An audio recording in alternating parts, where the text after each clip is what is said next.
So if you can answer this question, have you undergone any formal quality training before?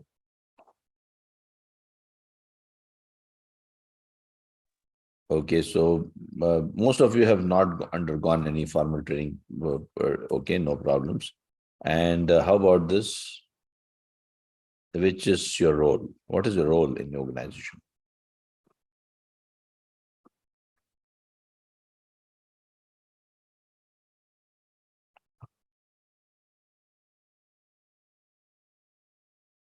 So I see administrators, nurses, technicians, physicians, lab, almost everyone, faculties, interns, no interns today, okay, pharmacy and others.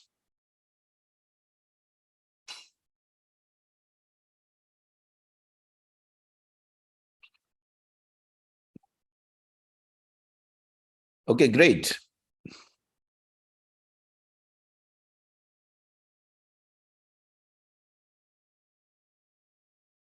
Were you aware of CPHQ before you heard from us?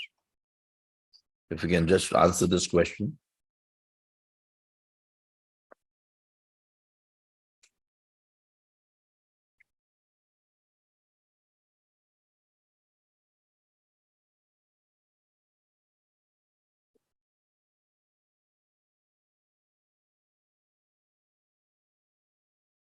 Okay, great.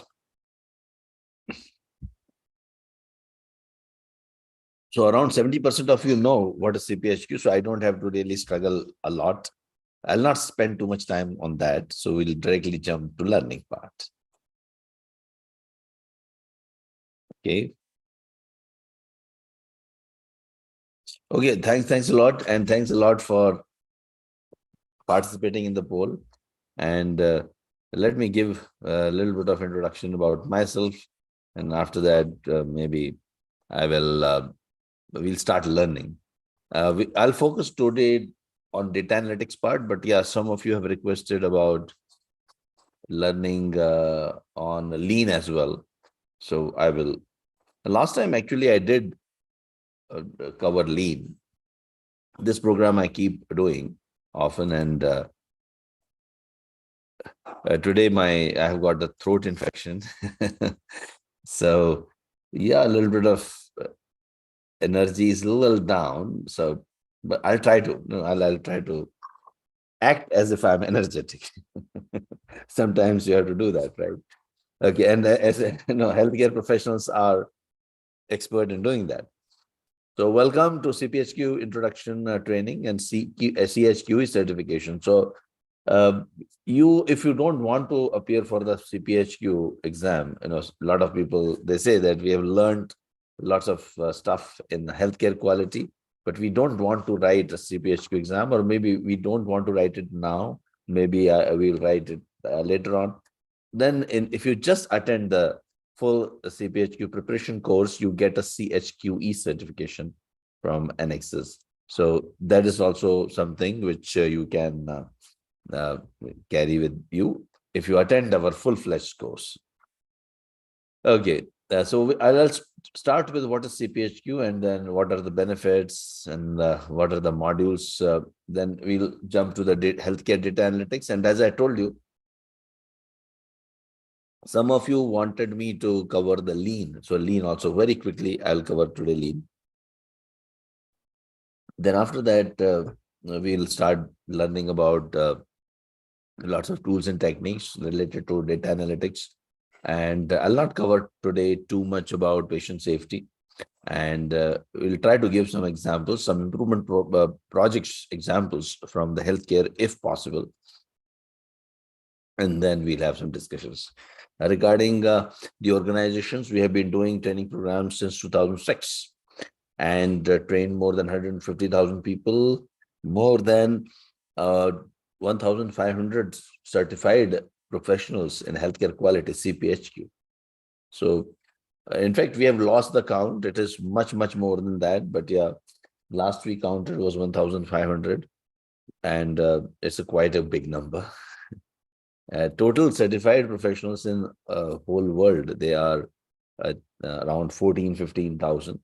And the people who appear for exam, who conduct training from us, who appear for the exam, they're going by our record.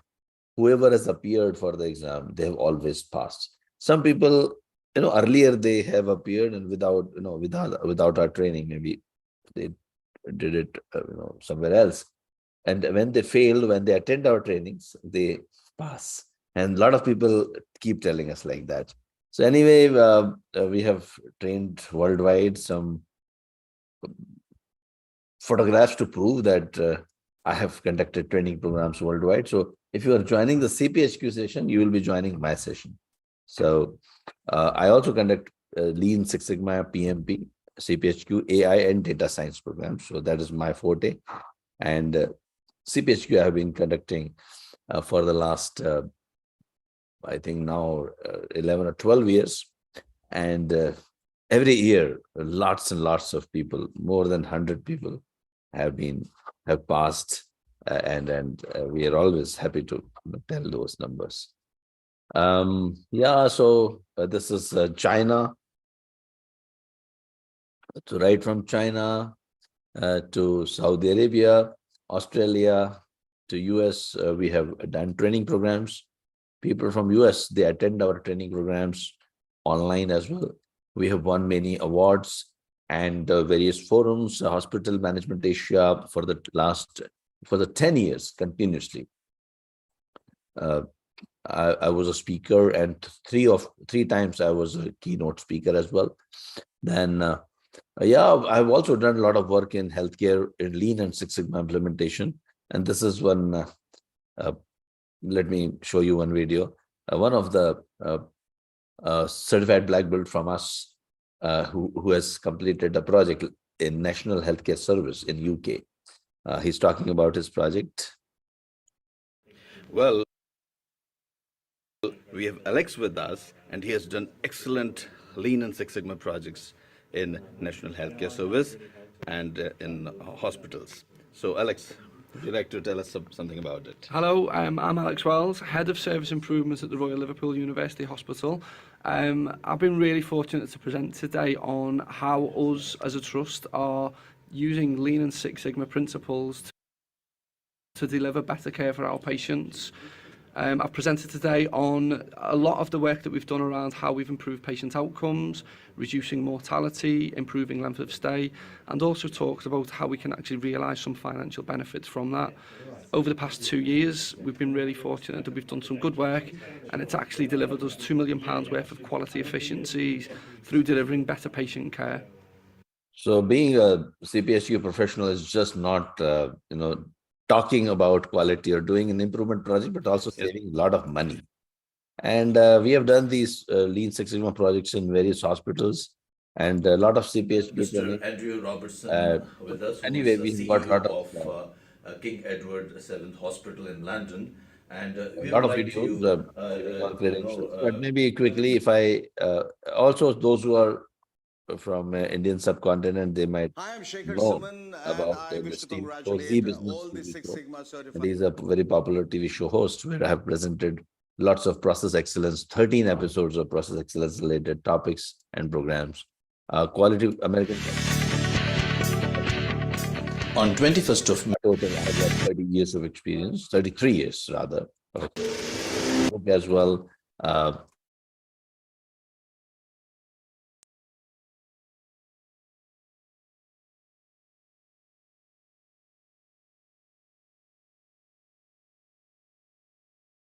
Note, maybe I will just, yeah, lots of, in Sun as well. We have got, lots of projects, lots of work we have done, improvement projects, quality related projects. So we are not only teaching, we are also actually implementing whatever we are preaching. So being a CPHQ is not only just passing an exam, you have to also implement that knowledge. Obviously, in the exam, you will not be tested on implementation part. Means, if you know the implementation part, you can pass the examination.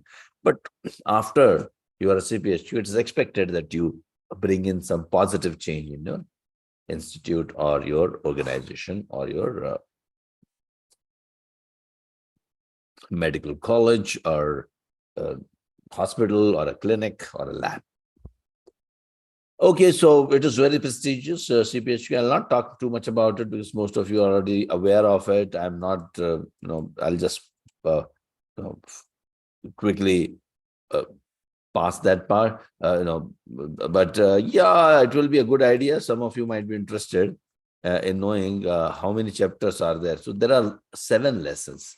And when you join our training program, you can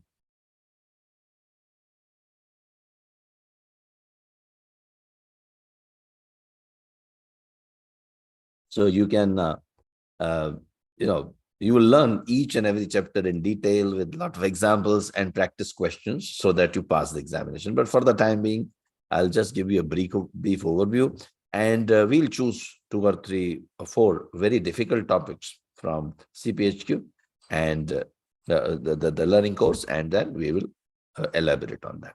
So first lesson is about the quality, leadership, and integration. It's about creating a strategic planning. Uh, as an healthcare quality professional, you should be able to advise the leadership on organizational improvement opportunities. How are the best improvements done? They are done by converting the improvement opportunities into projects. So what you do as a quality professional, you convert the improvement opportunities into project. And what is the definition of a project? The basic definition of a project is that it is a starting point and it is an end point. It doesn't end after some time. So you help the leadership choose multiple projects, assist with the development of action plans, and then assist with the establishing priorities, which project should be done first, which improvements should be done first. That's how you assist them. And then engage the stakeholders, all the employees, all the people, all the managers, the anyone. The definition of a stakeholder is that any person who is positively or negatively impacted by your improvement project is a stakeholder. So engage those stakeholders. And that's what this chapter talks about. Then we also moving on to the second chapter, performance and process improvement. Now here you will learn a lot of tools and techniques like Lean, PDSA, Six Sigma, Fishbone diagram, FMEA, process map. And in fact, Anexas as a company is well known for delivering great quality training programs and statistical tools and techniques. So those who attend our program, they never fail CPHQ. One of the reasons is because around 67% of the questions are related to data analytics and process improvements. And we prepare you so well that these 70% of the marks are not going anywhere. Plus, of course, the other topics like organizational leadership, patient safety, or healthcare population, etc. They are important and they also carry some weightage, but they are not so difficult. So I'm purely talking from exams perspective. And this was a performance and process improvement. Here you learn how to do the projects, how to conduct the trainings, how to ensure that staff is trained, what is the importance of training, Kirkpatrick model, how do you evaluate the training? How do you evaluate the training? Generally on 4 bases. First is how the people are reacting in the classroom. Then second is have they learned whatever has been taught to them? You can do this, you can check this by conducting a test or an exam. And after that, you have to watch their behavior. Has the behavior changed? And the fourth and most important thing is, are you getting the desired results? So that's what is about Kirkpatrick model. So train the people, evaluate your training effectiveness, etc. That's what is again covered in or as part of the role of a quality professional. Then also population health and care transitions. It's very important now, given the pandemic. These topics have been included in the quality, and if you are able to reduce the cost of healthcare for the government, because most of the countries, government is mainly responsible for healthcare, and by reducing the burden on the healthcare, you can always reduce the burden, financial burden on the government. So how to do that? And then healthcare data analytics. Here you learn lots of statistics, basic statistics, mean, median, mode, the different structures, supplier, process, output, customer, CPHQ, which we call it as structure, process, outcome, and experience measures. So how to create measures. And we'll also learn how to, today, because I'm planning to take you through data analytics, we'll see how to, measure everything. And you cannot improve if you cannot measure. So today we'll talk about that. Then we also, uh, briefly we'll touch upon the measurement and analysis part, some analytical tools I'll be discussing, and I'll show you, if time permits, I will show you some projects done in the hospitals. Then the fifth lesson is about patient safety, where around 18 questions are there, and usually no one fails in this section. And quality review and accountability, it is about uh, maintaining the documentation so that you can get the, if there's a pay for performance announced by the government, then in that case you are able to get all.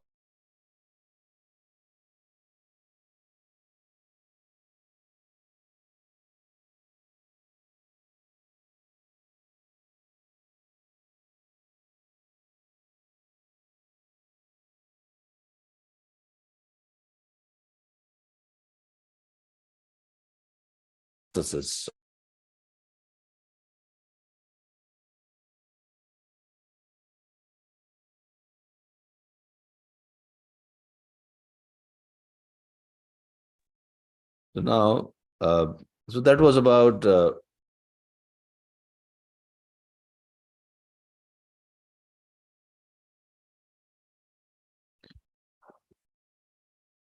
that was about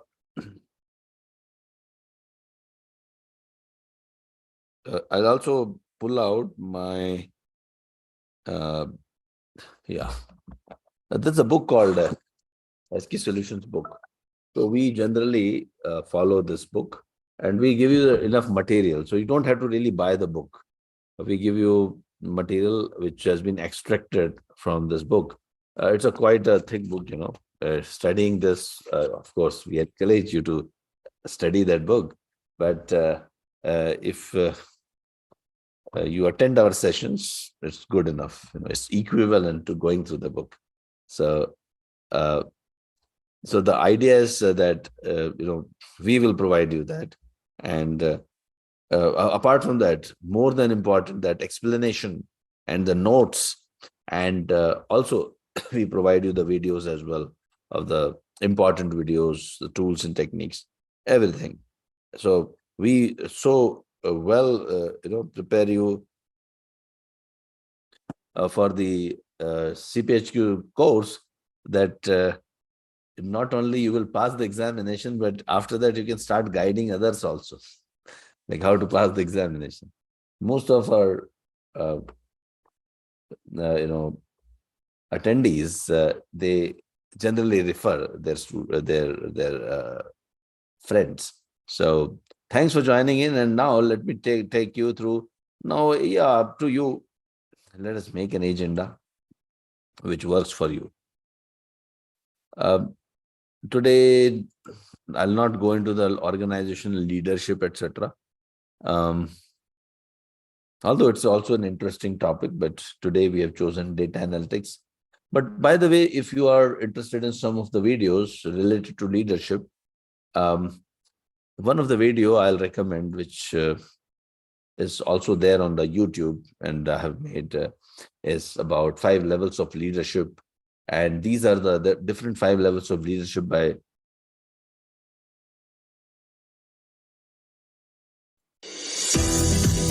John Maxwell.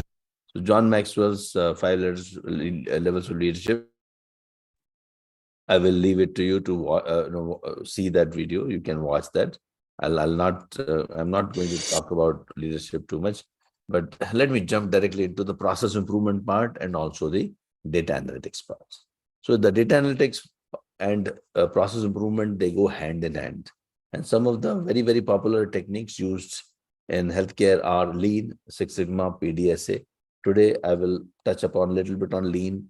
I'll touch upon a little bit of Six Sigma, And I'll show you a Six Sigma project also while learning about the the data analytics part. In CPHQ, you don't have to really master the whole methodology. You don't have to become a PDSA expert or don't have to become a lean expert. You don't have to become a Six Sigma expert. To become a Six Sigma expert, you have to attend our another training, which is green belt or black belt. And many of the people in your region, they have attended our training programs, and we are quite popular for the Anexas is quite popular, especially the our European uh, uh, headquarter. They are very popular in certification business of Lean and Six Sigma, Green Belt, Black Belt, etc. Our Australian like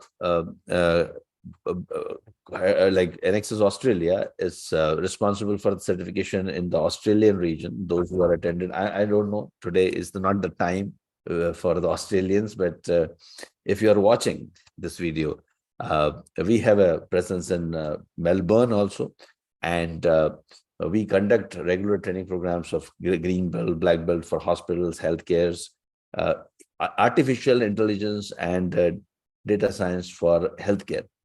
Please watch one 2-hour video. My team will put that link here. Please watch this 2-hour video on artificial intelligence and machine learning introduction for healthcare professionals. I've tried to explain the basic algorithms which are used in AI and ML, and that will give you a little idea of what's going around. Sometimes you might be confused with these jargons of AI, machine learning, deep learning, and random forests and all that stuff. So this will actually uh, give you some good knowledge. Okay, let us jump to the lean part. So a typical hospital environment has got high volume, high variety, high variability, high speed, high stress, high turnover. And excuse me for my throat today. Usually I'm more energetic, but today, due to some, I'm under the weather today. So just, I need a doctor. By the way, my wife is a doctor, so happens. Sometimes I'm the patient. Okay, so see, typically every hospital, there are service breakdowns, wasteful processes, and medical errors. So in this module, I'm going to talk about wasteful processes, and typically lean is about war on waste, identifying the waste in our systems. Now, this waste is not the one which we throw in the dustbin, but it is the waste which is present in our processes. Now, we are not aware of it. It is wasting our money, it is wasting our time, which is very, very important. And try to develop an eye to identify the waste in your system. How to do that? You can do Gemba. Gemba means go to the field, go to the place of action, and observe what are the types of waste. There are 7 types of waste. Very briefly, I'll just talk about them: waste of intelligence, waste of rework, defects, errors, waste of waiting, inventory, motion, transportation, overproduction, overprocessing. Now, this is a this is the mostly generally when we conduct the introduction to CPHQ, we increase our speed because this is more like giving you an overview. Now, we are not going through the details of any topic. We are giving you the bigger picture of many topics. Of course, we'll be going a little deeper into the data analytics part for some time. And then, of course, we'll try to give you lots of other topics, knowledge of lots of other topics. So when you are identifying the muda means the waste. Waste. What is waste? What is the definition of waste? Any step for which the customer is not willing to pay for is a waste. So you may think it is required, this particular work, this particular step is required, but in a process map, if you find that the customer is not willing to pay for that step, it is designated as a waste, which is known as a muda in Japanese. To remember those 7 or 8 mudas, you can use ISWIMTOO. I swim to. Or you can also use downtime. There's another, the same abbreviation is downtime. Or you can rearrange these words into Tim Woods. So, left to you, whatever you choose, you can remember those 8 wastes, because these 8 wastes are very much present in our organization. We are not aware of it. And try to identify them, and you will reap huge benefits. So when you are looking at some of the obvious wastes, which are very much, can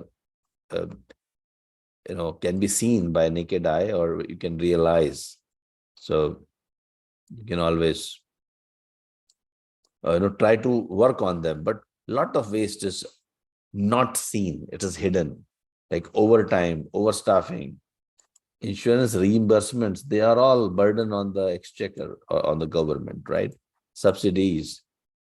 So just to understand what is the basic definition of a waste. So the basic definition of a waste is anything which the customer. So if you were to tell me, if you were to ask me, so what is the definition of a waste? I'll give you the 3 conditions. If any of these 3 conditions is not satisfied, then that step, this process step becomes the waste. That activity becomes the waste. So the patient or the government, like basically customer should be willing to pay for it. Should be willing to pay for it, for that step. Yeah. If willing, that means it is value added. It is value added. And if the customer is not willing to pay, then it is non-value added. The second is, it should be done right the first time.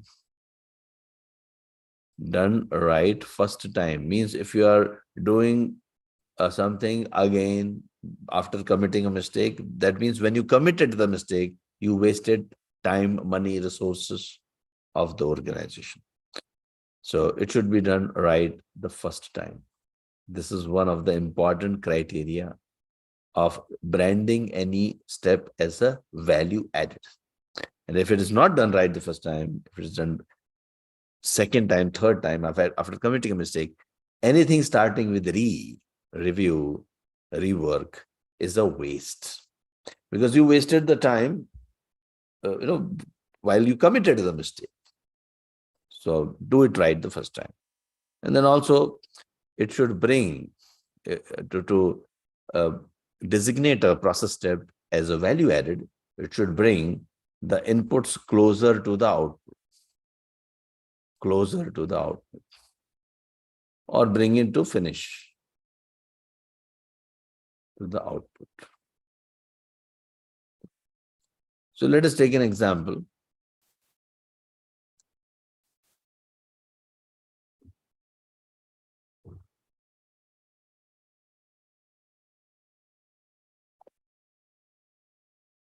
So you can see that walk to the OPD, registration. These are all, see, as a patient, I'm not willing to pay for registration, walking to lab.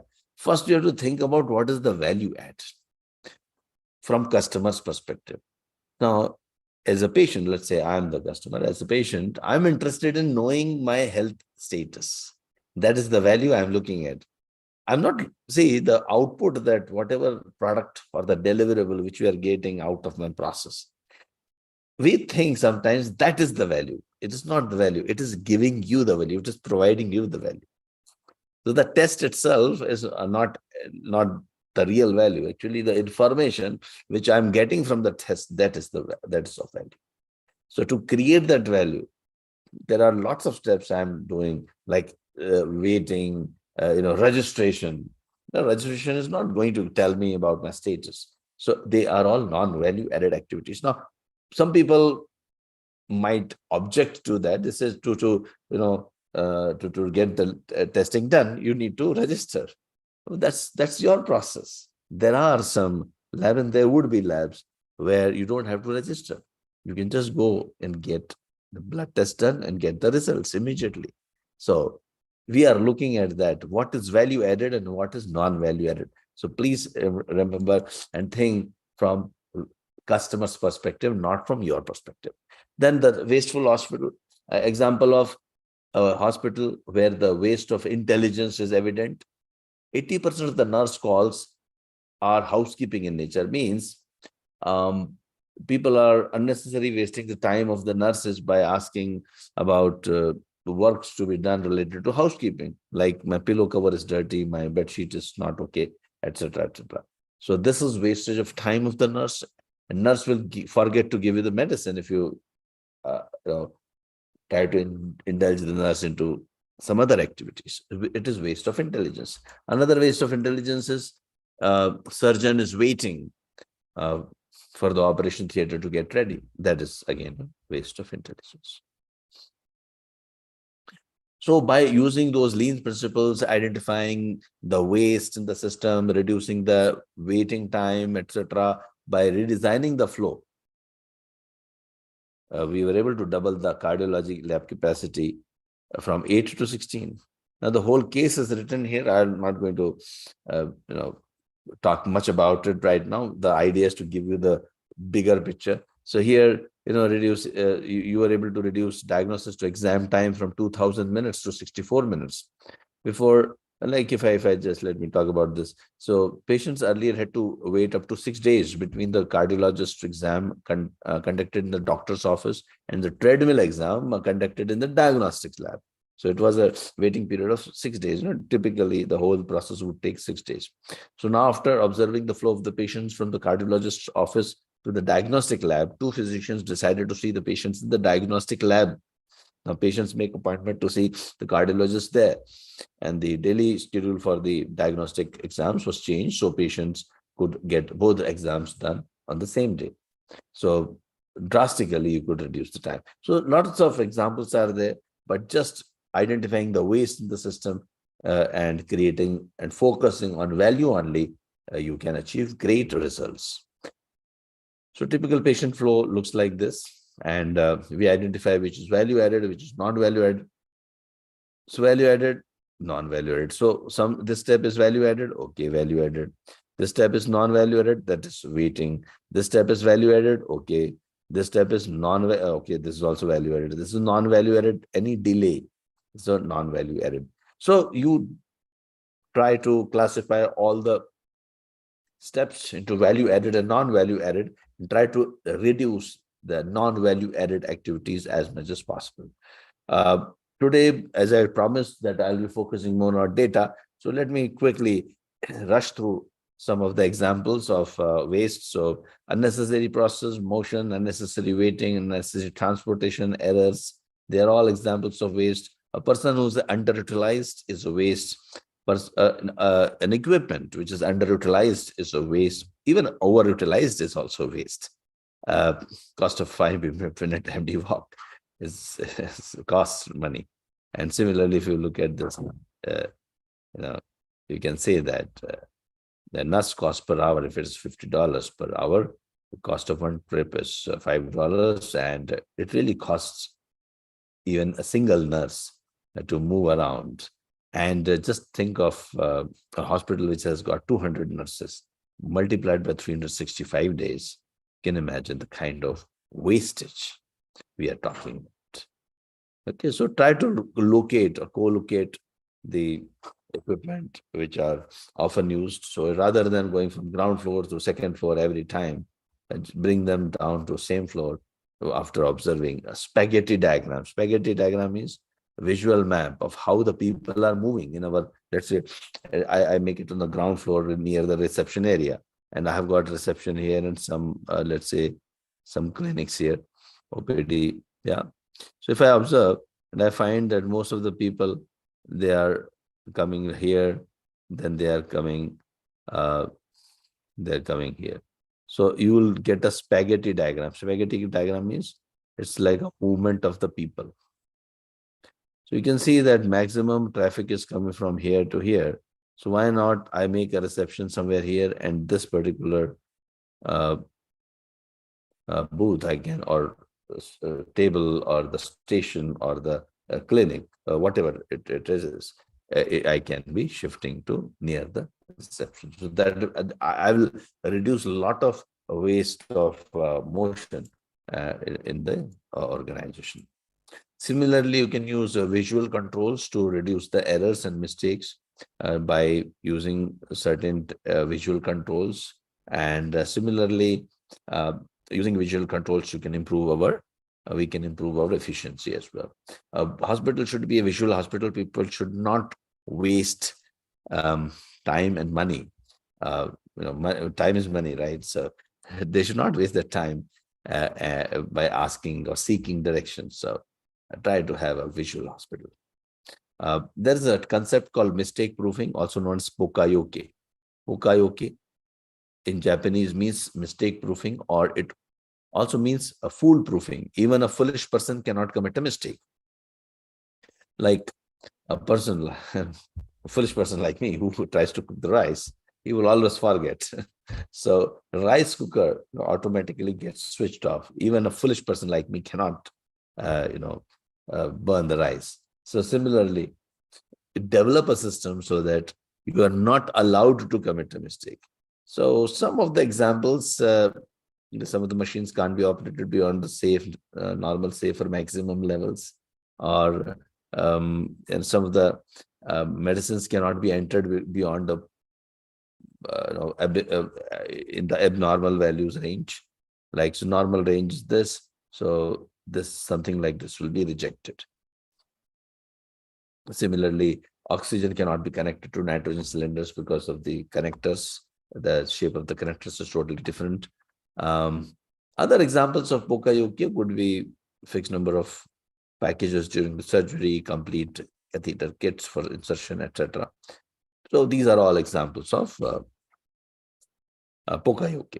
So I briefly covered about lean, what is lean, or and let me now jump to the data part. So there will be quite a good number of questions, 14, 15, 44, 50, 40 to 50 questions on data analytics. Sometimes it's a mix of data analytics and process improvement. So altogether, they comprise around 70 questions. So very, very important to learn those chapters. Now, do you agree that some data can be measured and some cannot be measured?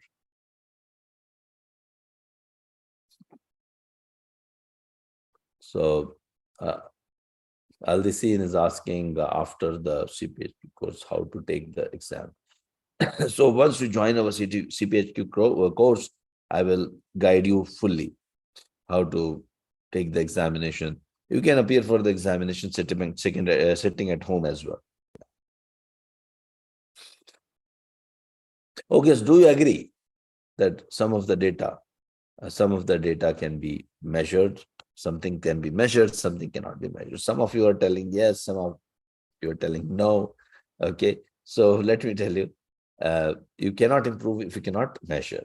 And the second part is you can measure everything. Yeah. Now, how to measure everything? Let me tell you. So there are two types of data. What are the two types of data? Continuous data and attributed data. Continuous data is something which can be represented on a number line.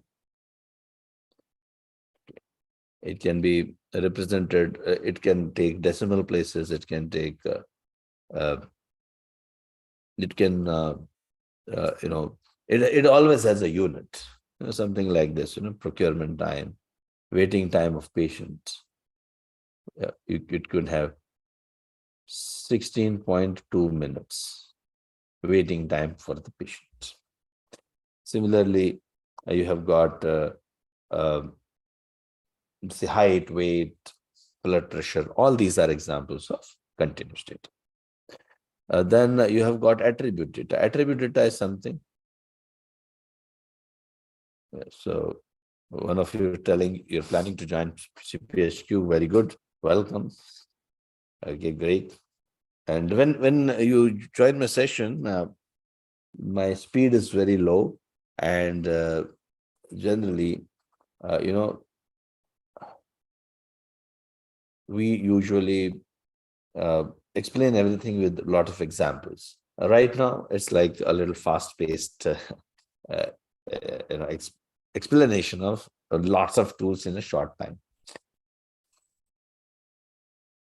So how do you, so have you, Leila, have you attended our training session before?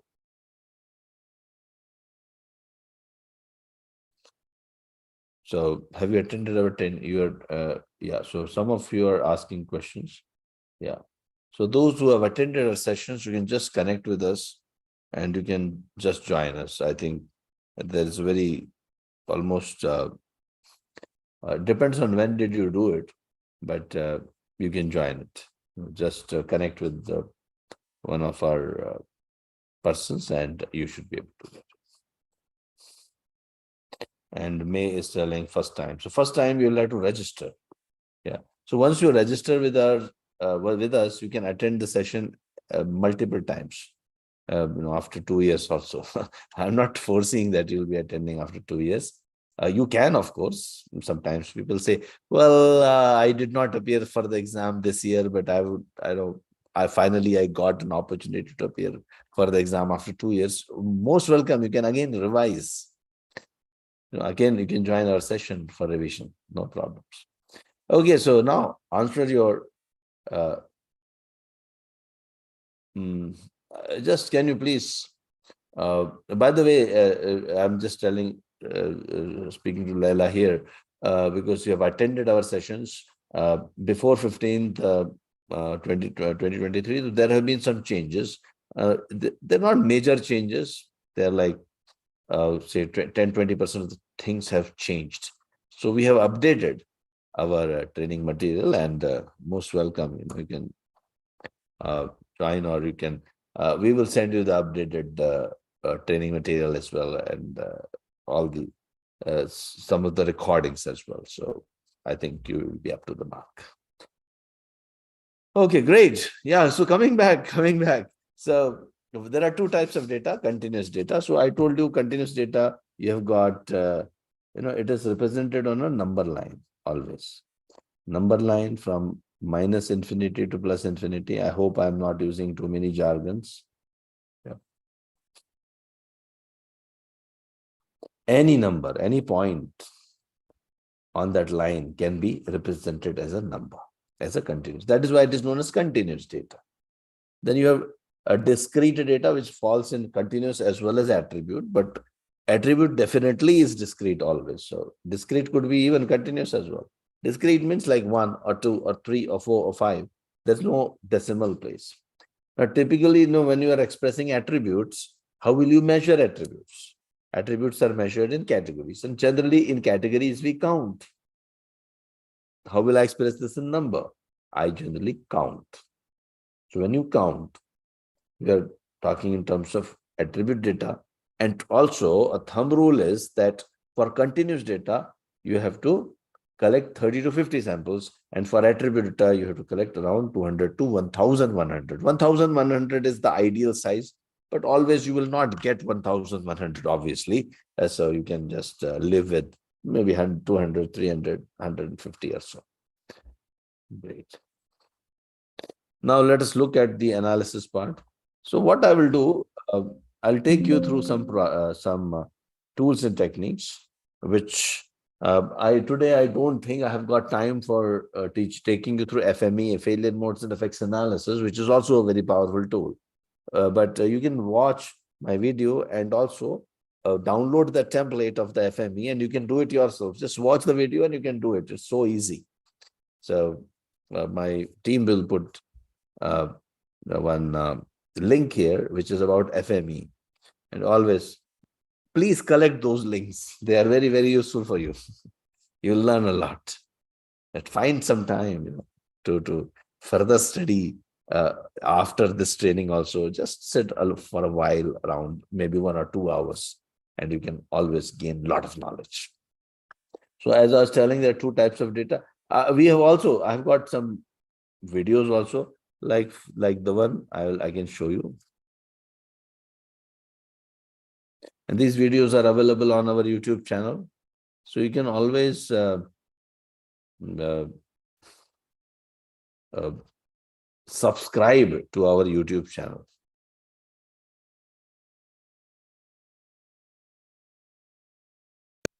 So here I am talking about the two types of data.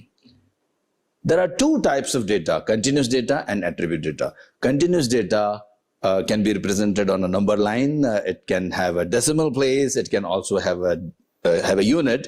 Say, for example, age, height. Age is 52.5 years. That's my age. Height, maybe 180.1 centimeters. Cycle time of a process 3.5 hours, or procurement time in an organization 120.3 days. These are all continuous data because they all have a possibility of a decimal, means they can be expressed in decimal points, and also they all have a unit. Now let us talk about attribute data. Attribute data can be expressed in categories, and categories can be counted. So just to tell you that, a good way of putting a measure on an attribute data is first try to identify the categories of that attribute. And if you can't think of anything, sometimes we can't think of anything, then just create two categories: presence or absence of that attribute, whatever attribute you're looking at. So can you tell me something in our hospital, generally, what is difficult to measure? Anything. Give me anything and we'll try to put a measure there.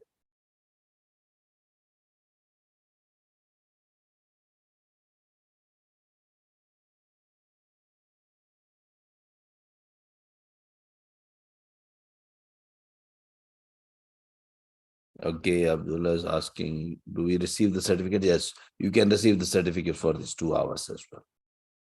You might be needing it for fulfilling the PDUs, etc. Yeah, so yes, you will get the certificate. Because of course, we are conducting this training program not in a particular country, it's like for multiple countries. So we don't give any specific government issued certificate, obviously. But this certificate is also whatever, after you attend this session, you will get certificate. There's an admin fees for that, a little bit what you will be paying for a lunch in your city, approximately that much, to take care of all the people who are making it happen, bringing all the certificates. It's not an easy task.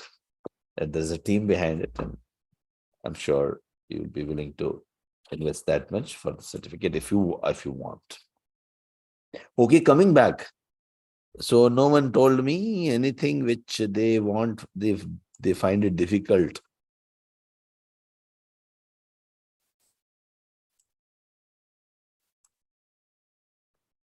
So we have got Pawan Kumar who wants to join the CPHQ session, and also one more person I have not recognized his name. His name is not there. But yeah. So coming back now, let's look. Oh, some people have written. So Rabia is talking about satisfaction. So anything. Some people say satisfaction. Okay. So satisfaction. Now, how will I measure the satisfaction? So there are 2-3 ways of measuring. I can use Likert scale, like highly dissatisfied, neutral, satisfied, and highly satisfied. Or I can create those categories. I can use a binary category also now to make the thing simpler. Satisfied or dissatisfied. So happy or dissatisfied. Let's say.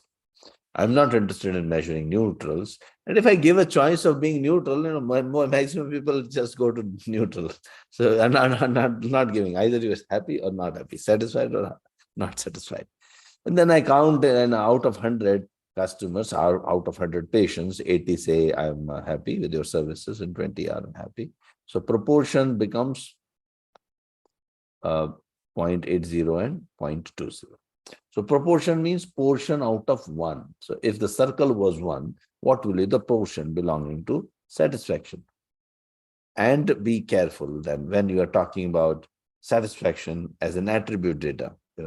Always remember, you find it very difficult to measure anything which is attribute in nature. So when you are saying satisfaction, We have created those categories of satisfaction and dissatisfaction. And now, in a fair way, I can estimate the satisfaction of all of my patients. And that's the beauty of it. In my Greenbelt classroom, we do an exercise. We sometimes let's say I'll just give an example. We collect the heights of people, and we plot it on the normal, like the histogram, and we identify the average and the standard deviation, and we can predict the range of the heights of people all over the world. Just 30 samples. We are talking about when I'm working with the continuous data, just 30 samples is good enough. But for attribute data, it takes a little time. So how do I measure the attribute data? So one way of measuring is that I can say percentage also. If you want, I can write the percentage. Proportion means out of 1 and percentage means out of 100. So I can fairly closely estimate the satisfaction of my patients by saying that 80% of my patients are happy.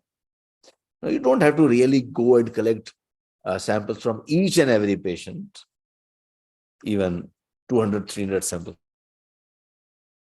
Suppose you are at 80% with, let's say your sample size was 100 and your satisfaction index was 80. If your sample size becomes 1,000 also, your satisfaction index won't become like from 80 to suddenly 95 or maybe 50 or 40. No, it's not going to happen. That's the way we are. That's the way the nature is, right? So we just saw how to measure everything. It also, let me play the video, which is talking about, I think, yeah, one of the difficult things to measure is happiness. So here we go. Same thing. Say, for example, if you want to measure happiness, so easiest way to measure any attribute data is to create a category, and if possible, you can create a binary category. A presence or absence of that attribute can be one of the simplest categories. So if I take the example of happiness, two categories I can create: happy, unhappy. So if I want to increase the happiness in the employees in the organization, then I can always count how many employees are happy. Let's say 60 employees are happy and 40 employees are unhappy. I can express this as proportion. That means proportion of happy employees in my organization is 0.6 and proportion of unhappy employees is 0.4. And it can also be expressed as percentage. Now, this proportion or percentage, they don't have a unit. And a count, like 60 employees, I can't have 60.1 employees who are happy. So the count will not have any decimal point. So this is what continuous data and attribute data is. It is very important to know the difference between continuous and attribute data. And it is very important to understand what is continuous data and what is attribute data. So there are other types of data also. I've just mentioned, as I said, it's a foundational course. So there are other scales also, like interval scales, ratio scales. We already saw the proportional scales. And most of us are familiar with them, but when it comes to the analytics part, sometimes we lose the track and we don't know how to analyze. So there are certain rules. When you are dealing with continuous data, then you will use histogram. Histograms means you can plot a histogram because it's continuous data. The x-axis is divided on a continuous scale. Okay, so that is why. And histogram tells you where is the center of the process. So you can see that center of the process somewhere here, somewhere where the tallest frequency, the highest frequencies are occurring in that particular age group, right? 30 is appearing, 20 is appearing most of the time. This histogram. Histogram can be only done on continuous data. Remember that. Age is a continuous data. So I'm making a histogram. Then comes bar chart. Bar chart can be done for attribute data. You cannot do a histogram because every bar represents one category. I hope you are getting. Feel free to ask and if you have any questions.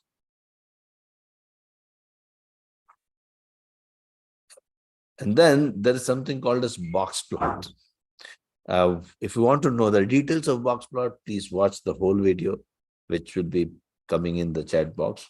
But very, very bigger picture, I can tell you. Box plot divides the data into 4 equal parts. So first you have to arrange the data in sequential order, and then first find the midpoint, which is the median. And then if you are dividing the whole data into quartiles, tiling the data into quarters, you get quartiles. Then you can get just decile or percentile, depends on within how many parts you are dividing your data, dividing the whole range of the data.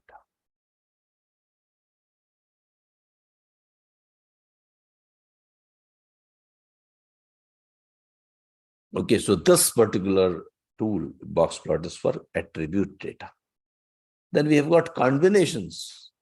By the way, before I go, let me also talk about a little bit of, these, like for example, these types of charts. Pareto charts are good for attribute data. But when I've got combination of continuous and attribute data, like age is related to the age of employees and experience of the employees, are they correlated? So these are both continuous data. So I'll be using scatter diagram. I'll be using some other tools. So let me talk about it. The reason we are learning about the types of data is I can know when to use which tool. You cannot use every tool anywhere. So yeah, it has to be specific. So how to choose the tool. This is what maybe briefly I'll mention here.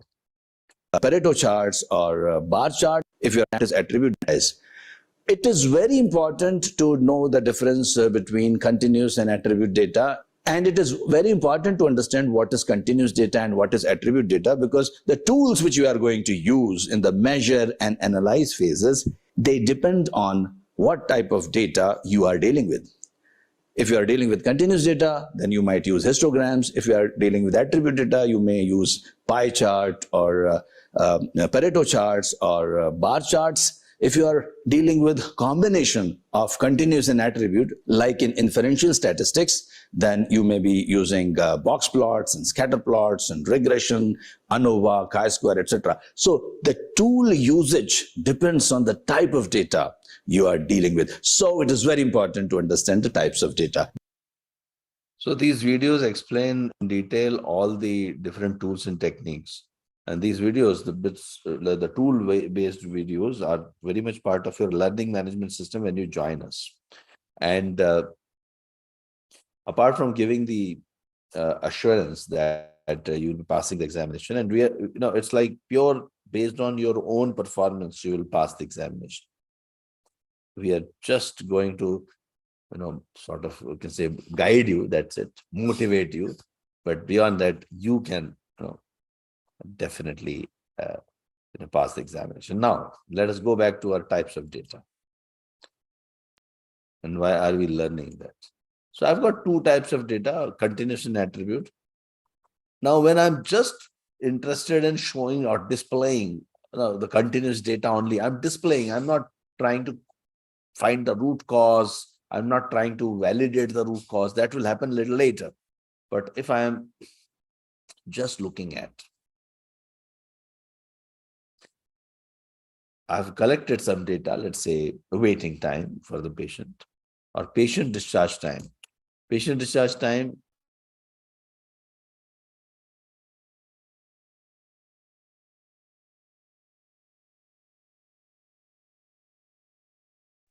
so when you are looking at the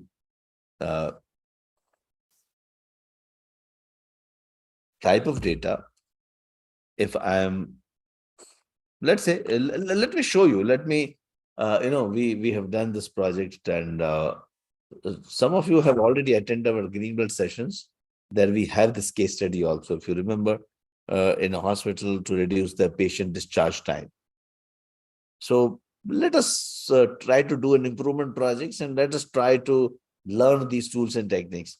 Now, the details of the step-by-step approach right now for the foundational training, you don't have to really go through that. I'll just show you. So let's say whenever I'm dealing with continuous data, this is a continuous data, patient number and baseline discharge time. So I can make a histogram. Histogram means historical graph. I have this data is historical data, means I have collected the data, I've got the data with me. I'm now interested in presenting it. So I can always do a histogram. Nowadays, softwares are there. We teach you the softwares. You can use the softwares. Mostly CPHQ doesn't uh, test you in any expertise of software. See, this is the software. So software doesn't mean like some coding, etc. This is the one I'm using. It's just like an Excel sheet. Excel sheet is also capable of giving those analysis, but it's a little difficult. So there are lots of better tools available in the market. Okay, so I'm just using the one of the tools called Minitab. You can see that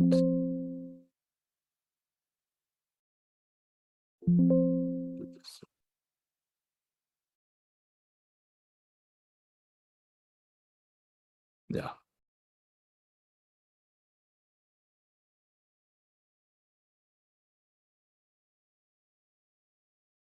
Baseline performance. Yeah. So this is how our patient discharge time looks like today. Most of the processes, they follow normal distribution given by Carl Friedrich Gauss, one scientist. In 17th and 18th century, he studied lots of repetitive processes, and he found that all the repetitive processes, they're trying to hit a target, but they can't hit the target every time. There will be like a little bit left and right side. And then that gave rise to control charts later on, and before that histogram. So histogram means, historically, trying to uh, make a frequency chart, how many times a particular within one range it's appearing. And you will find typically it will be, there will be a center, somewhere in the center, and the whole the readings will be spread out. And you will notice that it is about normal distribution. So our patient discharge time is normally distributed.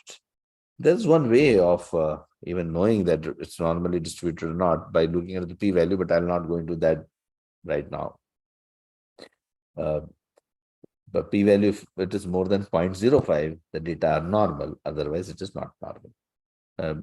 Yeah, so this data appears to be normal because p-value is more than 0.05. This data is normal. And this also tells you although the average of the sample is 300 minutes.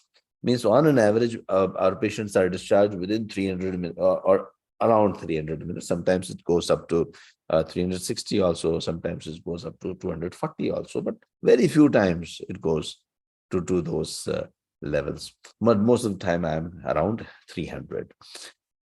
But that 300 is if you see, mean is 303. But 303 is the mean of this particular sample. What about the whole population? The population mean is also 303. Well, I can't say, but yeah, it will be somewhere closer to 303, plus minus something. What is that plus minus something? It is 2 times standard deviation. See, those who are aware of those statistical part, I'm just trying to refer to that. But let me not make assumptions. Let's assume in the beginning, most of you have not attended any quality-related training program. So I'll not talk too much about something which requires a little bit of explanation. In our program, when you're joining our CPHQ training, so when you join our CPHQ training or any of our training which is related to statistical part, you will get lots of examples and an explanation going deep into that particular topic. So for the time being, just understand that Mr. Gauss, he found that most of the times the repetitive processes, they follow normal distribution. It has got an average, and the curve appears to touch.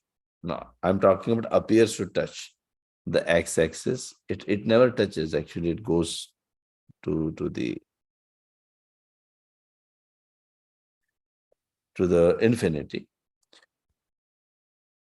But 99% of the total population, 99.73% of the total population lies within plus minus 3 times the standard deviation. Plus minus 3 times the standard deviation. Now you already know the standard deviation. It's very easy. Just put the data into Excel and say, ask Excel is equal to STDEV, standard deviation. You'll get it. Even here also you got it, not just now. In few clicks, you got average is 303 and standard deviation is 25. Now, average of the mean of the sample definitely is 303. But what about the population? The population mean is between 289 to 317. We call it as 95% band, confidence band of mean. Means I know if I had all the patients who have been discharged or who would be discharged in the future, the mean of the whole population would be lying within that range. Yeah. But obviously, the larger samples and larger sample size, the uncertainty band will reduce a little bit, not much. After 30, it doesn't matter. So 30 is optimal size for our continuous data. Please remember that.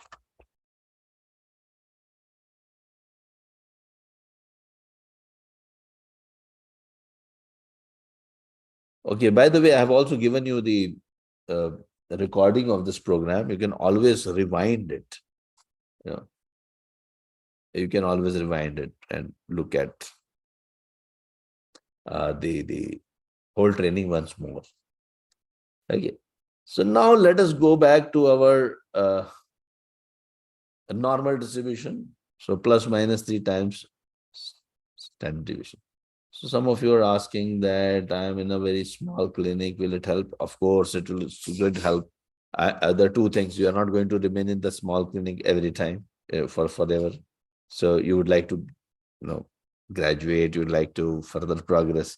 And Lean and Six Sigma or CPHQ or data analysis or data science, machine learning. These are the certifications which are going to be very, very helpful for you. Yeah. Okay. Now, Mr. Gauss, he found that plus minus 3 times the standard deviation lies the 99% of the values. So if I know the average and the standard deviation, I can predict those values, isn't it? So if I take the same example, what is the average? 303. Standard deviation is 25. For the sake of calculations, let me write X bar is 300. And standard deviation is, sample standard deviation is denoted by S.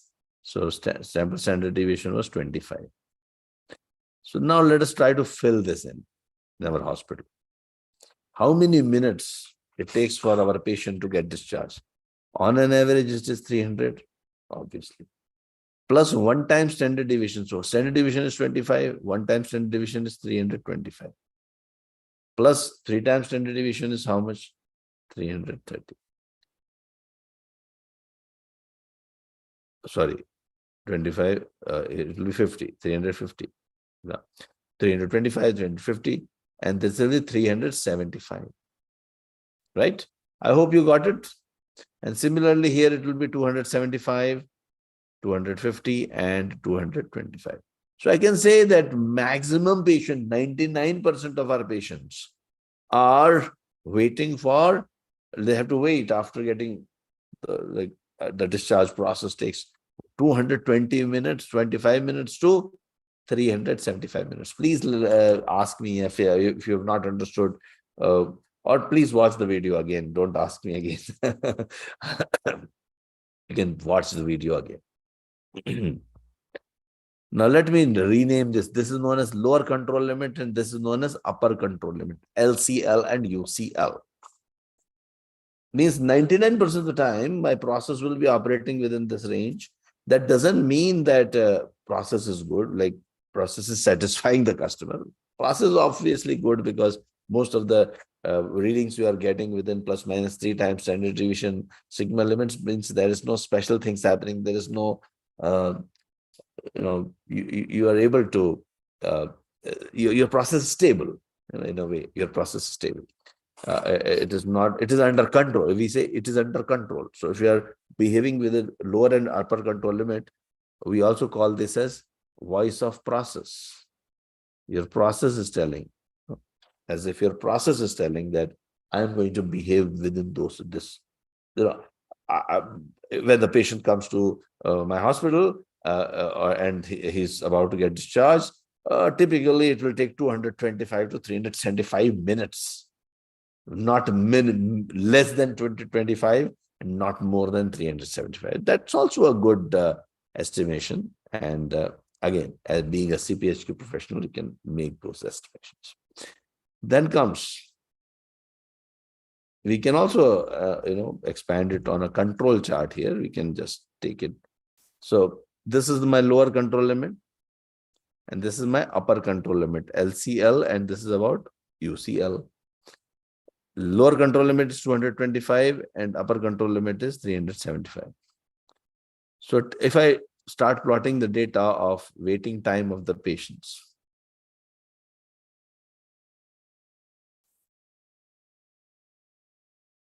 yeah, the process appears to be under control. Why?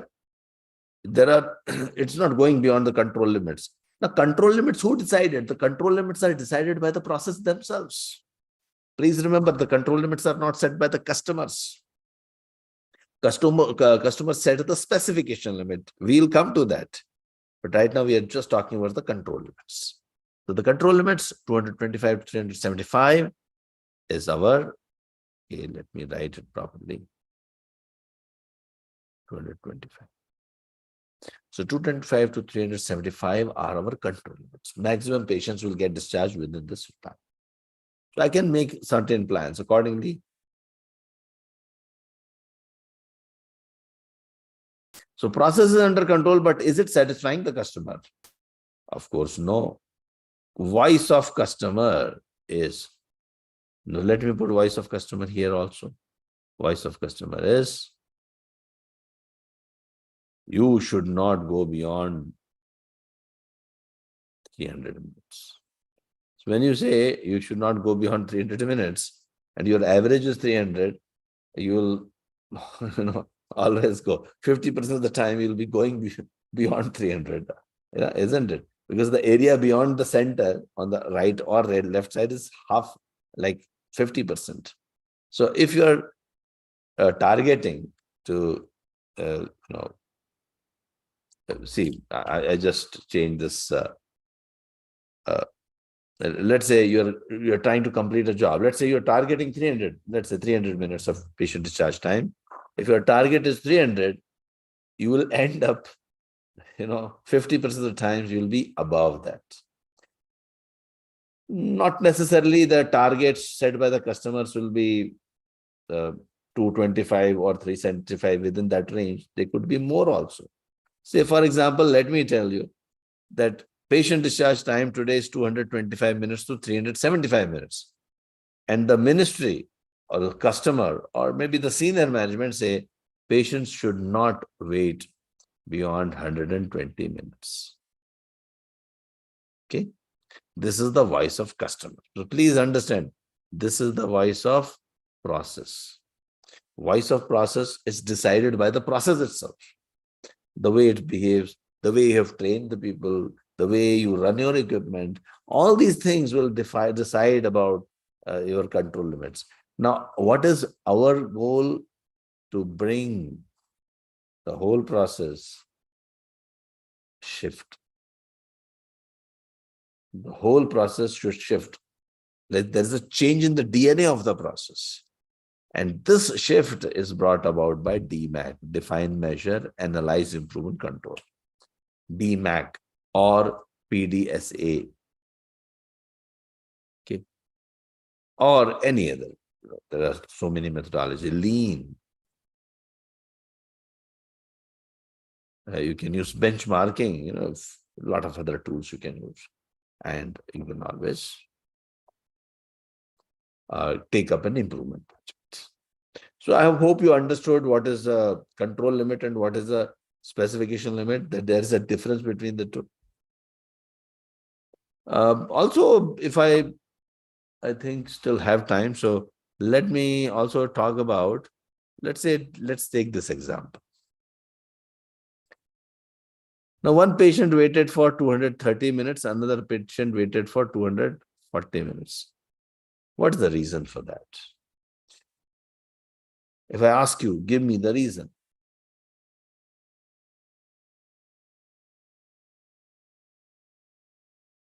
Why 230, 240? You can also write your suggestions. Now, a statistician will say, I think you are all experts.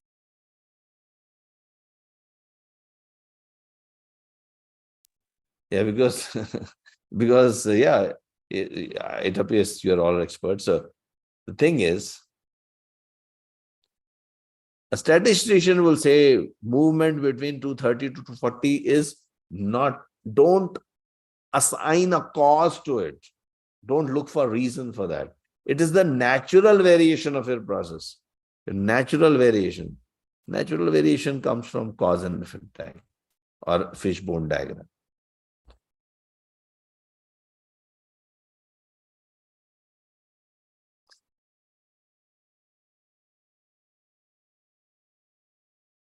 So if you are looking at patient discharge time,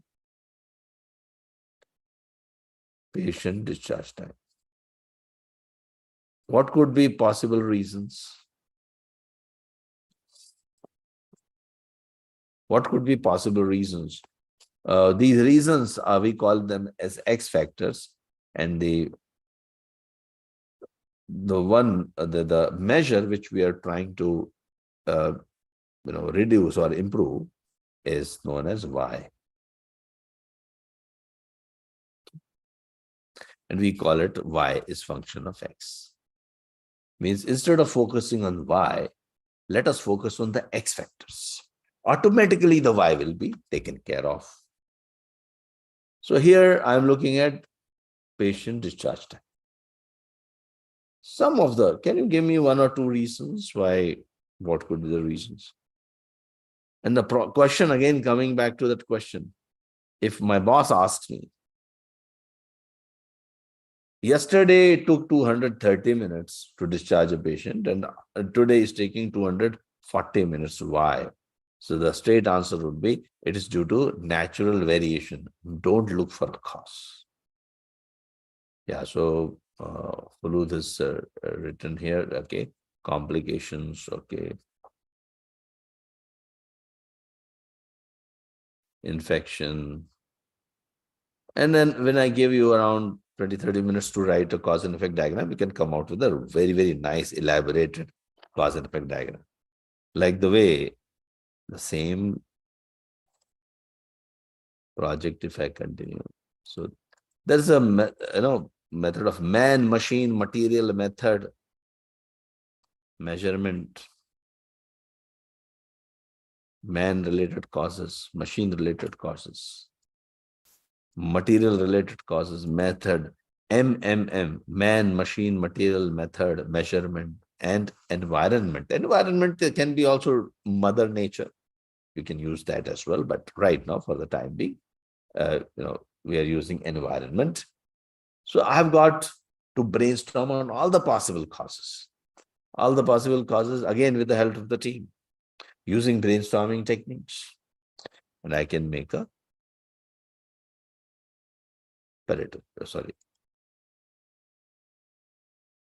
cause and effect act. You can do this as well in your laptops. You can download this mini tab if you are interested, from minitab.com. You can play around with that. It gets expired after 1 month. Just be aware of that part as well. Yeah, but first, passing the CPHQ, you don't have to learn the software. I'm just using it for your demonstration because right now I don't have much time. I have to give you lots of tools and techniques. So we have learned histogram, we have learned control charts, Now we are learning common cause and special cause variation. Okay. So if I go and again go back to the same question, why 230 and 240? The reason it will be lots of causes are acting on my system. So if I list down multiple causes, which I have listed down here, lots of causes are acting on my system and producing this variation.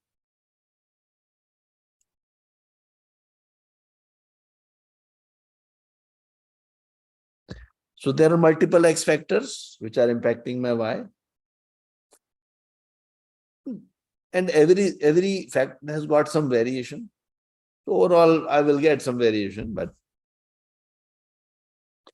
I'm not looking at small term gains.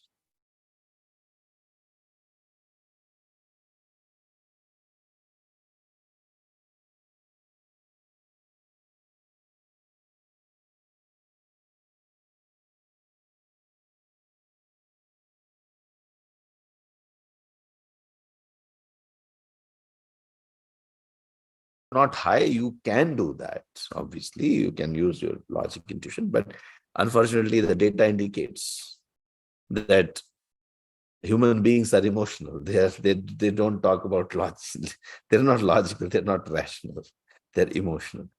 So there are uh, limitations of human beings. But these tools and techniques which you are using, like cause and effect diagram, later on Pareto analysis, scatter plots, etc., they help you to bring in the objectivity in your analysis. Yeah, so now I've got my cause and effect diagram, and the statistical answer would be, well, all the causes are acting on my system and producing this variation.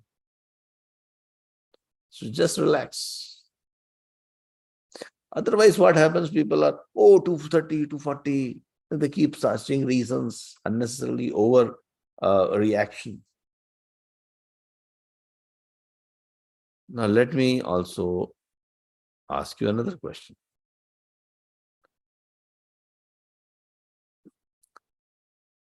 Now, one fine day, one patient took 500 minutes.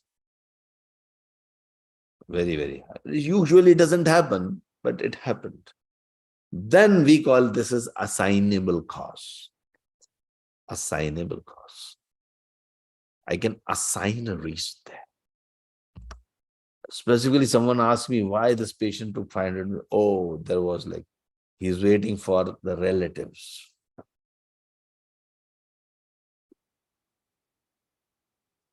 So I have got an assignable or special cause reason. So process is under control if there are no points going beyond the control limits. But process under control doesn't mean it is satisfying the customer. To satisfy the customer, the process should be under control and it should be also within the specification limits of the customers. I hope you got this point.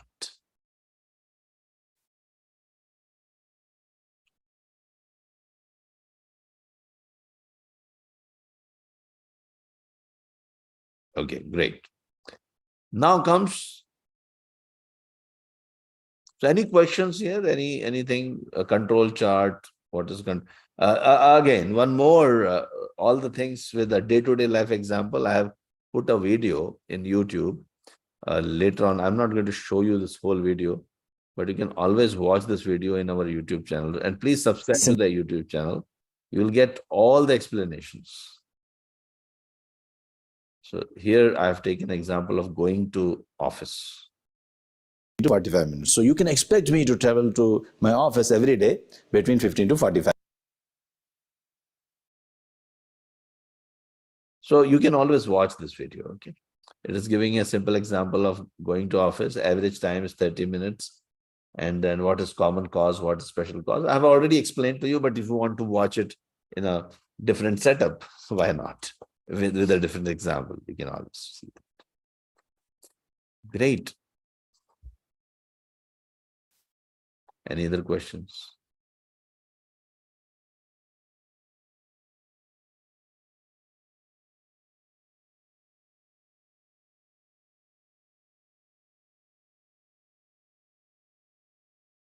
Oh, okay.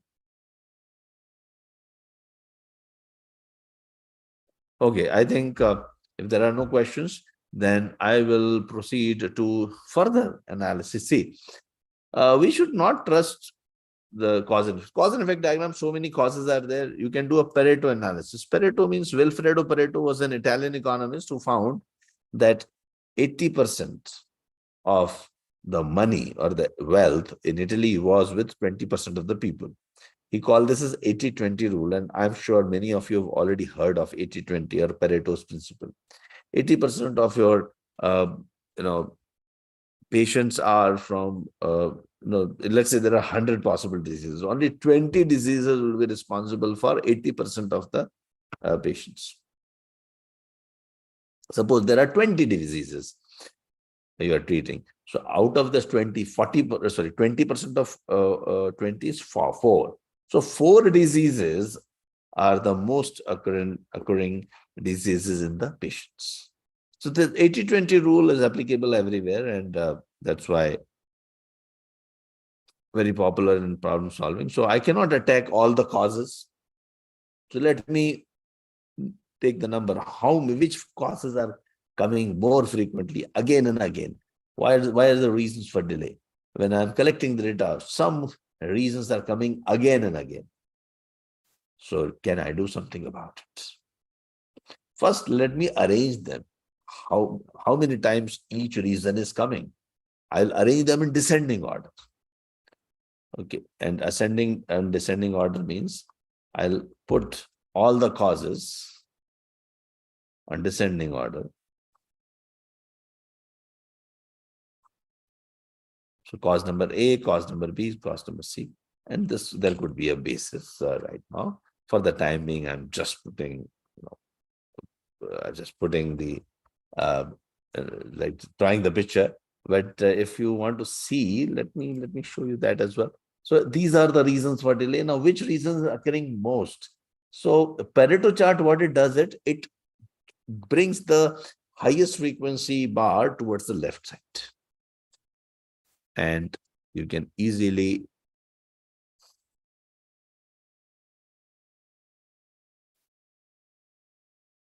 make a Pareto. So here we've just chosen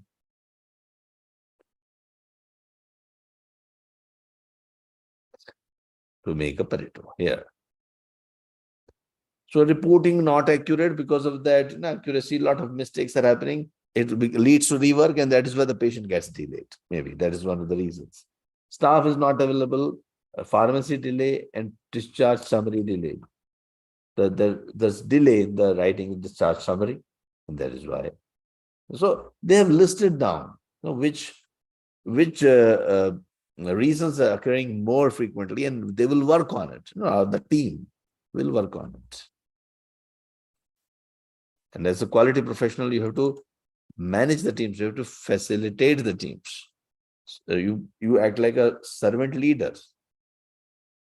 The hospital, the employees, staff members, they are doing the projects, and you are removing the obstacles as they do the projects. You're removing the obstacles. You're more like a servant leader. You're like a leader, right?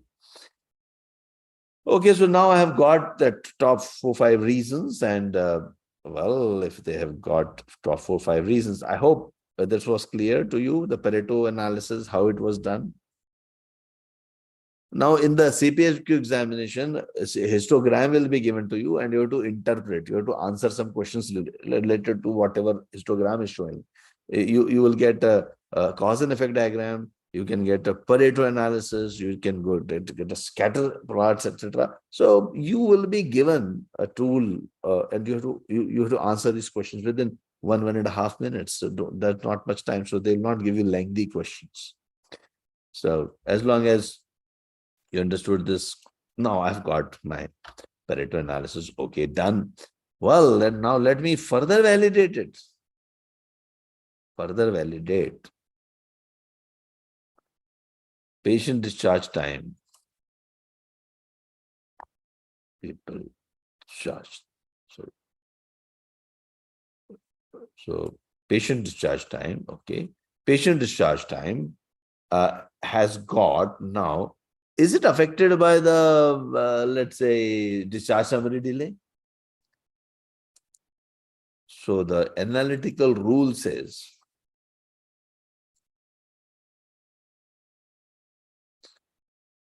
Dr. Deming used to say, in God we trust, rest others bring data. Means I'm not going to trust you unless you show me the data. So whenever you're trying to make a statement or assign a cause, better make it based on the data. And nowadays, all the tests are available, statistical tests, everything is very, very high powered tests are available.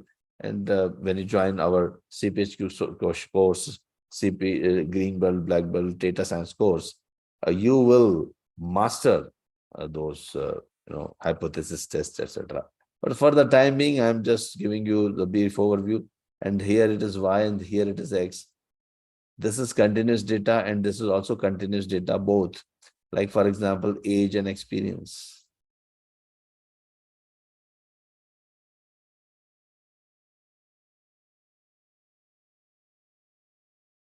So as the experience increases, age increases, right? Positive relation. Or there could be a negative relation, like something increases, like, for example, time taken to complete a job. If I just replace age with time taken to complete the job.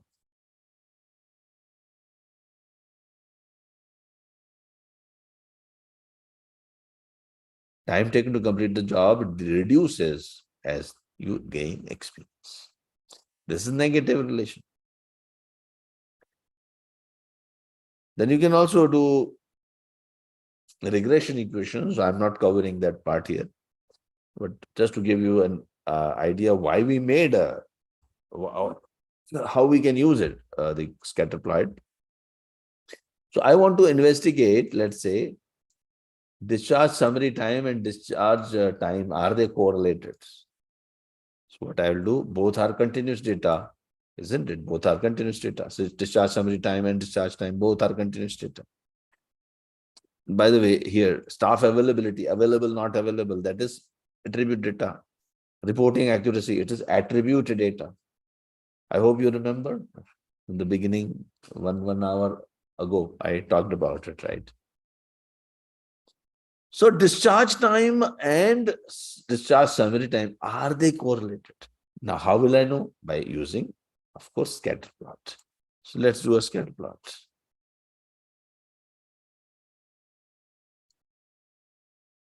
Scatter plot.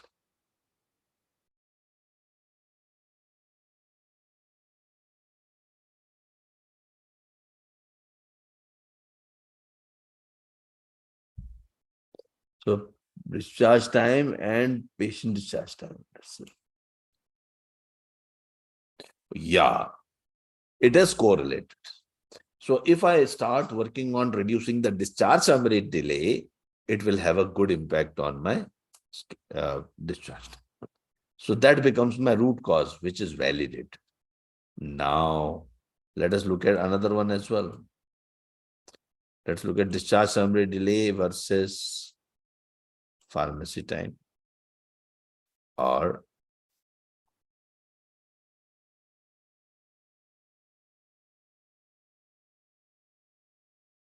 yeah, I think this is good. So discharge time versus pharmacy time. Is pharmacy impacting? Like,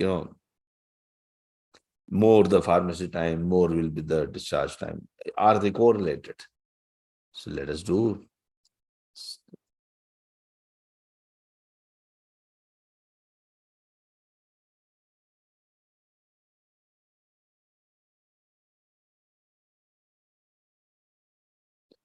Pharmacy time we want, right? So let's see pharmacy time. It doesn't appear that they are related. Means my pharmacy time is not the root cause. So I'm doing a root cause analysis and I'm validating them.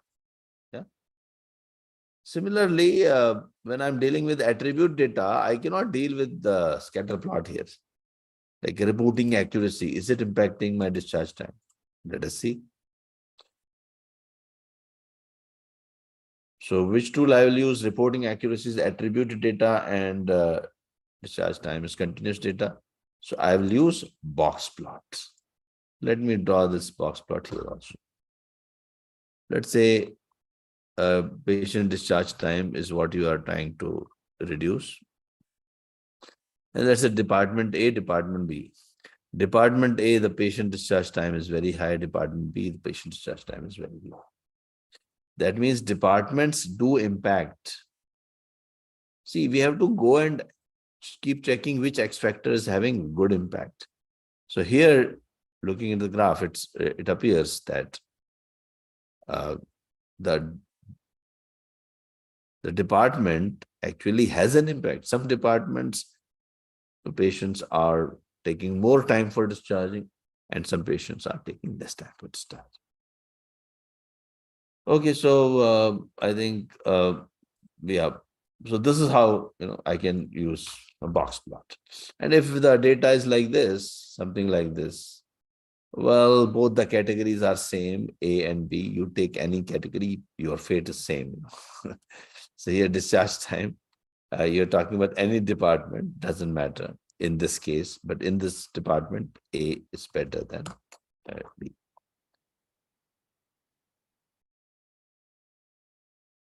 So I've covered lots of data analytics today. I think good.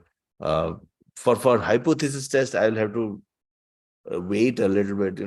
It will take like 1 hour to explain the basics of hypothesis tests. Then you can easily do the hypothesis test. But there's not much time today for that.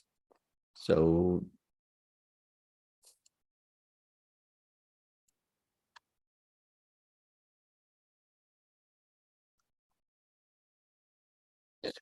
just now you saw some of the basic rules.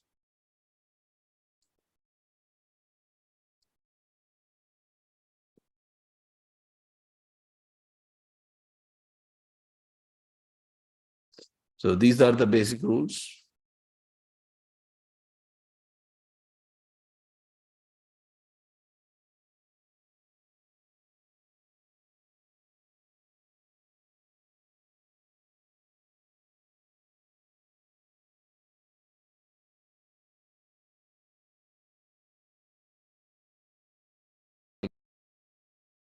Okay.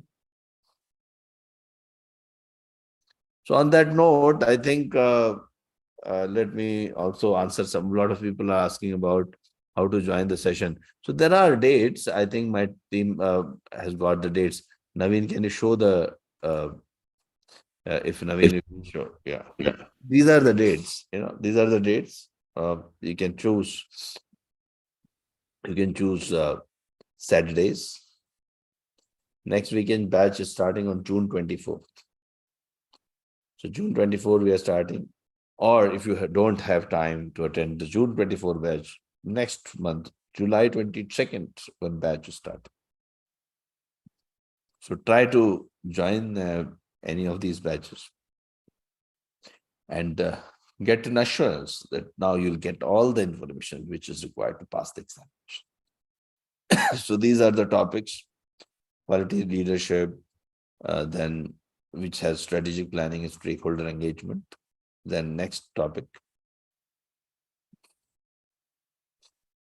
day 2, we cover performance and improvement management. Sometimes we interchange the lesson, but once we cover the full lesson, then only we'll go to the next lessons.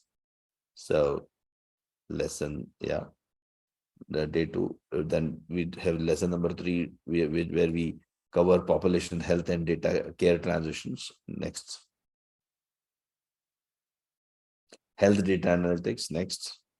So these are the course content which I already showed you: measurement and analysis. Next, and patient safety,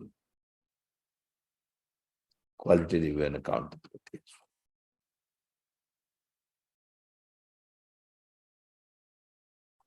Now comes the timings. So these are the timings given. There's no one from Australia. Even I don't think this is the odd time for people in Washington as well as the Australia. So we're not doing, ignore those dates. Oh, sorry, ignore those timings.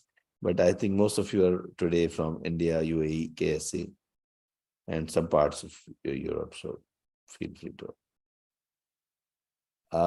Yeah, so upcoming free webinars are there. June 20th is coming as free PMP workshop. Again, CPHQ workshop is happening on July 14th.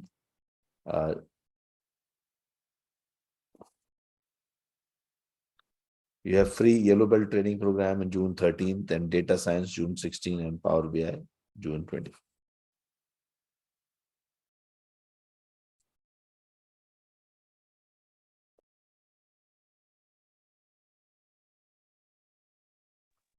Yeah, so with that, I think, yeah, you would like to know, yeah, would you like to know the fees as well? Do we have the fees as well? How about the fees? Do we, my team, I'll need guidance. Some people are asking for the fees.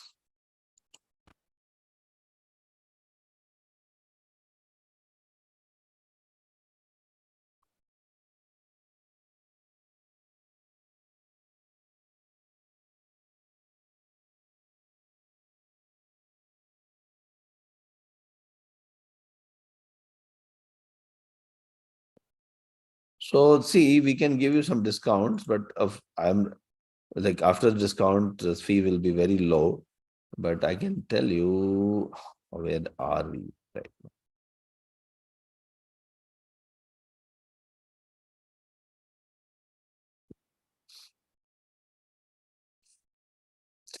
So usual fee is $600 plus $100. But for today, if you express your willingness, or tomorrow, if you express your willingness and you book the seat, you'll get it at a very, very lesser price. Okay. So please avail of this opportunity and see you soon. Any question is there? A lot of things will come to you for free. CHQ certificate, Yellow Belt as well, project completion certificate. Feel free to speak to my people and fill in the form which is given here, and you will join us soon. Go ahead, and I'm waiting for you to welcome. There are some a team also of co-trainers, so we keep conducting the training programs, and this batch is like, if you join this batch, you will be coming to my class.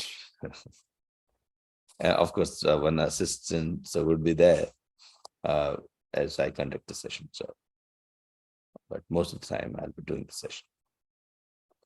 Great. Thank you. Thanks a lot. Any questions?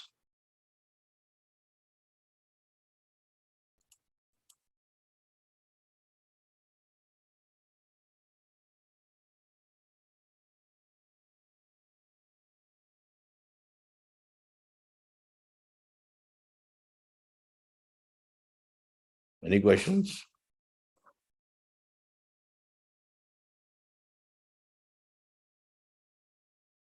Okay, great. So my team is there to answer some of your questions, and great. Thanks a lot. Thanks a lot for joining, and see you soon. Thank you.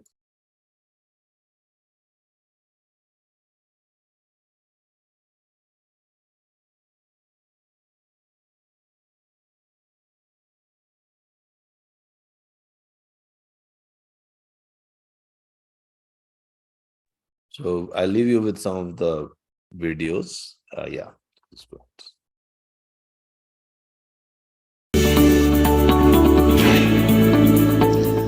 Undergoing a CPHQ training is like keeping pace with the quality standards and advancements in the healthcare sector. The CPHQ certification is a credential that signifies both professional and academic achievement for those who are in healthcare. Certified professionals in healthcare quality, that is CPHQ, can be taken up by anyone who is in healthcare profession or wants to pursue a career in healthcare. Once you are a CPHQ certified, it will signify that you have the specific healthcare quality skill set and knowledge that can make a difference in improving outcomes across the healthcare sector. There is no eligibility requirement to sit in the CPHQ exam. The CPHQ exam consists of 125 multiple choice questions which are scored and 15 multiple choice questions that are not scored. You are allotted 3 hours to take the CPHQ exam. The score needed to pass the CPHQ exam varies each year based on the difficulty of the exam. On an average, you need to answer approximately 70 to 75% correct to pass the exam. We at Anexas have trained more than 3,000 CPHQ professionals, and we can also help you to write your exam successfully. Here are some few tips from us for exam preparation. First one, regarding time management. You don't have to study thick textbooks and 5 different test preparation materials to pass the exam. We provide you with all the material required. Using Pareto's 80-20 principle, we have segregated 20% of the most important material and we tell you to study that. Just read it and solve some mock exams, which of course we are going to provide you, and you are ready to appear for the exam. After attending our course, if you want to revise again, you can join our course once more without paying any online training fee. All the best for your exam.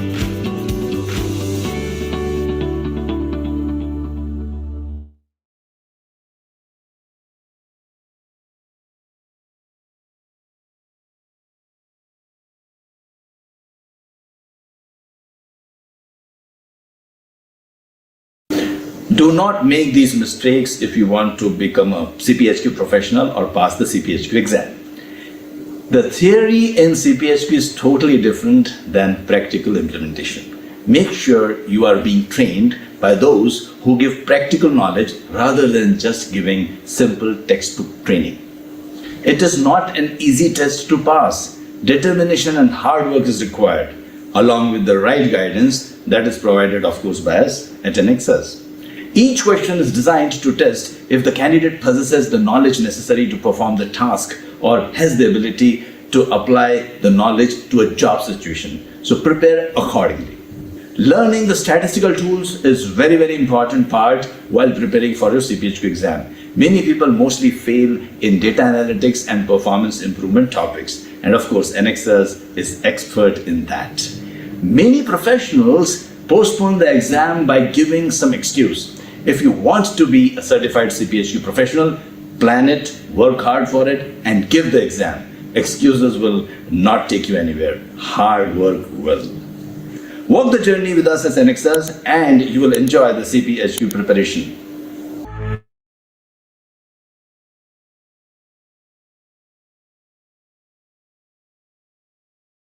Hi, I am Anexas Master Black Belt Amitabh Saxena, and let me talk about importance of Lean and Six Sigma in healthcare.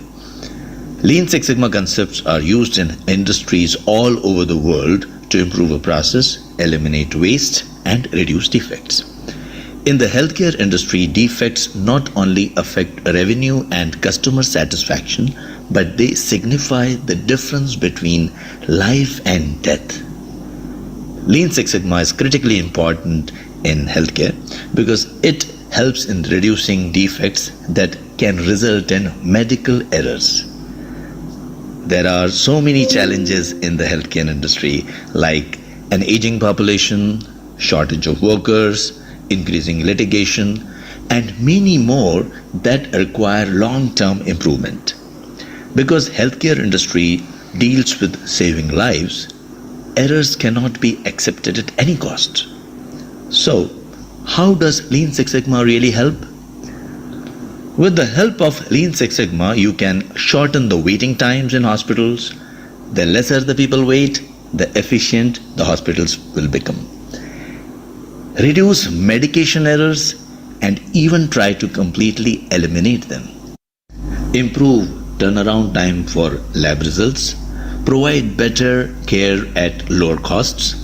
Ensure that the medical staff makes fewer errors. Reduce mortality rates. Improve patient care. Improve quality. And improve overall patient experience. How can you do that? By training the staff as green belts and black belts and allowing them to do improvement projects. Lean Six Sigma training and certification in healthcare provides the tools needed to address the challenges at various levels.